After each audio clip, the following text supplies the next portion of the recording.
இன்னைக்கு நம்ம வீடியோல வந்து நல்ல ஒரு மொறு மொறுண்டு நல்ல கார சாரமா வந்து உருளைக்கிழங்கு வறுவல் தான் பார்க்க போறோம்.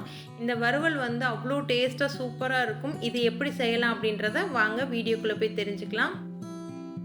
வீடியோக்குள்ள போறதுக்கு முன்னாடி எப்பயும் சொல்றது தான் அனிஷ்னா கிச்சனை சப்ஸ்கிரைப் பண்ணாதவங்க சப்ஸ்கிரைப் பண்ணிக்கங்க. பக்கத்துலேயே இருக்க ஆல்ன்ற பட்டனை கிளிக் பண்ணிக்கங்க. அப்பதான் நான் போடுற ஒவ்வொரு வீடியோ வந்து உங்களுக்கு நோட்டிஃபிகேஷனாக வரும். இப்போ வாங்க நம்ம வீடியோக்குள்ள போகலாம். ஃபஸ்ட்டு வந்து நம்ம உருளைக்கிழங்கு ரெடி பண்ணுறதுக்கு நான் இன்றைக்கி வந்து 3 உருளைக்கிழங்கு வந்து தோல் சீவிட்டு இந்த மாதிரி வந்து ரவுண்டாக வந்து கட் பண்ணியிருக்கேன்.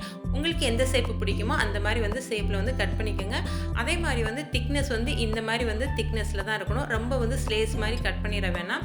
இதை வந்து நல்லா ஒரு 2 டைம் வாஷ் பண்ணிவிட்டு வேறு தண்ணி ஊற்றிட்டு இதில் வந்து 1 டேபிள் ஸ்பூன் அளவுக்கு உப்பு போட்டு நல்லா வந்து ஒரு 5 நிமிஷம் ஊற வச்சுருங்க. டேஸ்ட்டும் சூப்பராக இருக்கும். அதே போல் வந்து நல்லா மொறுமொறுன்னு கிடைக்கும். இப்போ நம்ம வறுவல் பண்ணுறதுக்கு வந்து கடாய் வந்து அடுப்பில் வச்சுருக்கேன்.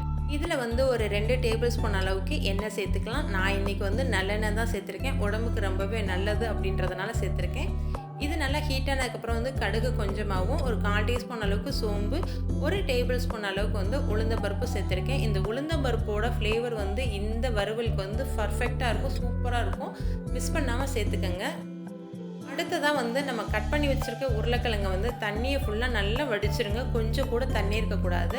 நல்லா வடித்த உருளைக்கிழங்கை வந்து இந்த மாதிரி வந்து ஃபுல்லாத்தையும் எண்ணெயில் சேர்த்துக்கலாம். சேர்த்துட்டு நல்லா வந்து வதக்கிக்கங்க.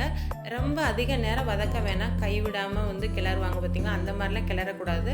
கொஞ்சம் லைட்டாக மட்டும் கிளறி விட்டுருங்க. ஏன் அப்படின்னா உடைய ஆரம்பிச்சிடும் உங்களுக்கு. அதனால் வந்து லைட்டாக மட்டும் கிளறி விட்டுட்டு விட்டுருங்க.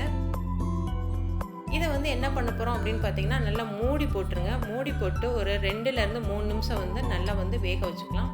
இப்போ பாருங்கள், ஓரளவுக்கு வந்து நார்மலாக வந்து குக் ஆகிருச்சு. இதை வந்து நல்லா கிளறிக்கங்க. ஒன்றோட ஒன்று ஒட்டி இருக்காமல் வந்து பார்த்து நல்லா வந்து பிரித்து விட்டுட்டு பிரட்டிக்கலாம். இதில் வந்து இப்போ மசாலா சேர்த்துக்கலாம். மசாலாவுக்கு வந்து இன்றைக்கி 1/4 டீஸ்பூன் அளவுக்கு மஞ்சள் தூளும், 1/2 டேபிள் ஸ்பூன் அளவுக்கு வந்து தனி மிளகாய் தூள், 1/4 டீஸ்பூன் அளவுக்கு கரம் மசாலா, 1 டேபிள் ஸ்பூன் அளவுக்கு வந்து மல்லித்தூளும் சேர்த்துருக்கேன். இந்த மசாலா மட்டும் போதும், வேறு எதுவும் சேர்க்க வேணாம். இது கூட வந்து கொஞ்சமாக வந்து உப்பு சேர்த்துக்கலாம்.